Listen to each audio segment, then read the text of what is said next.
Exam exam exam. परीक्षा का शब्द सुनते ही कई छात्रों को तनाव तो जरूर आता होगा। ये प्रश्न जो आपके दिमाग में रहता है कि परीक्षा की तैयारी कैसे करें, स्टडी टिप्स हर छात्र चाहता है। अब तो परीक्षा आने वाली है, विद्यार्थियों को एग्जाम के लिए बहुत सारी चिंताएं होती होगी।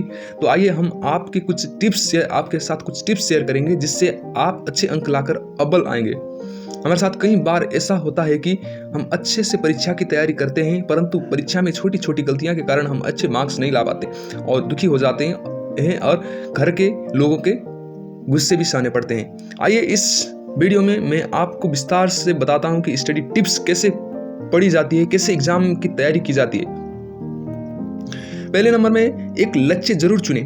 सबसे पहले अपने लिए एक लक्ष्य चुनें, उसके बाद सोचिएगा कि परीक्षा की तैयारी कैसे करें। क्योंकि जब आपको ये नहीं पता कि मुझे क्या करना है, क्या पढ़ना है, कितना मार्क्स लाना है, कितने % अंक लाना है, आप उसके अनुसार पढ़ाई करें तो आप सफल होंगे, नहीं तो मुश्किल होगी किसी भी एग्जाम को पास करने में भी। हमेशा नियमित आत्म परीक्षण दें। कई बार हम क्लास में जाते हैं, पढ़ते हैं और वापस आते हैं और वो पुस्तक और बैग एक ही जगह रख देते हैं और उसके बाद दोबारा नहीं देखते। ये हमारी सबसे बड़ी गलती होगी, क्योंकि हम यदि सफल होना चाहते हैं एग्जाम में तो एक बार जो क्लास में टीचर पढ़ाएंगे उसको जरूर दोबारा रिपीट करना पड़ेगा और उसको रिपीट करने के बाद नियमित अपना परीक्षण खुद ही कर लीजिए और पॉसिबल होता होगा तो अपने टीचर से परीक्षण करवाइए। उसके बाद सफल होने की चांसेस ज़्यादा बढ़ जाती है। परीक्षा के पहले पढ़ाई पर निर्भर ना रहें। हमारे आदत सी हो गई है कि परीक्षा के अगले दिन रात में एकदम से अपने आप को परेशान करके पढ़ते हैं और एग्जाम के लिए बड़े स्ट्रेस और तनाव लेते हैं। ऐसे करके सफल होने का सिर्फ नाम मात्र का सफल हो सकते हैं। आप पास तो हो सकते हैं, हाँ आपका मेमोरी तो याद कर सकता है, लेकिन आप उस लायक नहीं बन सकते जितना उस पुस्तक में लिखा होगा। इसलिए पुस्तक को अपने मन में रख के पढ़िए, ना कि कंठ करने की कोशिश कीजिए। उसको अपने विजुअलाइजेशन में कैप्चर कीजिए और उसके बाद पढ़िए और देखिए एग्जाम के परीक्षा तो आप न्यू ही पास कर जाएंगे। हमेशा मन को शांत रखें।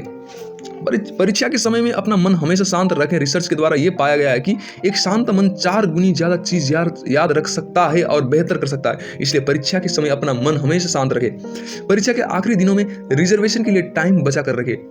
परीक्षा के आखिरी दिनों में के समय के लिए टाइम बचा कर रखना चाहिए। इस रिवीजन के समय केवल वही पढ़ना चाहिए जो पढ़े हो। ये करने से आप अपने जो भी पढ़ा होगा वो आपको बहुत अच्छी तरह से याद होगा और एग्जाम में उसको उतार सकते हैं। टाइम टेबल बनाइए। वैसे तो टाइम टेबल सब बनाते हैं, लेकिन किसी भी लक्ष्य को प्राप्त करने के लिए सिर्फ टाइम टेबल के जरिए ही आप अच्छी रणनीति के साथ अपनी पढ़ाई कर सकती है। एक सही टाइम टेबल सबको बनाना चाहिए। मतलब ये है कि नए साल में नई क्लास की पढ़ाई शुरू होने से पहले ही आप अपने लिए एक बेहतर टाइम टेबल तैयार कर ले। क्लास डिस्कशन में भाग लेना चाहिए। क्लास डिस्कशन में भाग लेने से हर एक व्यक्ति अपने तरीके से सवाल का जवाब समझता है। ये करने से दूसरे लोगों की बात पर हम ध्यान देते हैं और वो बातें हमें जल्दी याद रह जाती है। पढ़ाई करते समय बीच में थोड़ा सा विश्राम करें। कई लोग लगातार पढ़ते हैं, उसके बाद शारीरिक और मानसिक स्ट्रेस होता है। पढ़ाई करते समय बीच बीच में विश्राम करना जरूरी है। ये करने से आपने जो पढ़ा है वो जल्दी याद रह जाता है। लगातार पढ़ाई करने से मन को बोझ लगता है और जो पढ़ा होता है वो हम जल्दी भूल जाते हैं। किसी की भी सहायता लेते समय शर्माना नहीं चाहिए। हर एक विषय में होशियार नहीं होता, हर एक विषय में टैलेंट भी नहीं होगा। अगर हमें कोई भी विषय नहीं आता हो तो हमें किसी और से पूछने में कोई भी हिचकिचाहट रखनी नहीं चाहिए। ये करने से हम अपने विषय को अच्छे से मजबूत कर नहीं सकते। अगर हम शर्माएंगे तो वो विषय को अच्छे से याद नहीं कर पाएंगे और दिमाग में परीक्षा के समय वो दुविधा पैदा कर सकती है। पढ़ाई करने से पहले उसका टाइम टेबल बनाइए। मैंने पहले भी कहा टाइम टेबल एकदम जरूरी है। टाइम टेबल को बनाना चाहिए। कितने समय कौन सी सब्जेक्ट पढ़ना है, अपने टाइम टेबल फिक्स कीजिए और रिवीजन हर एक बार कीजिए। पढ़ाई को बोझ ना बनाएं। कई लोग पढ़ाई को बोझ समझते हैं, पर पढ़ाई को एक गेम की तरफ पढ़ लिया कीजिए। क्योंकि जो आदमी एक पढ़म अपने जीवन में एप्लीकेबल करके पढ़ेगा उसको जल्दी याद होगा और उसको वो पढ़ाई जैसा ही नहीं फील होगा।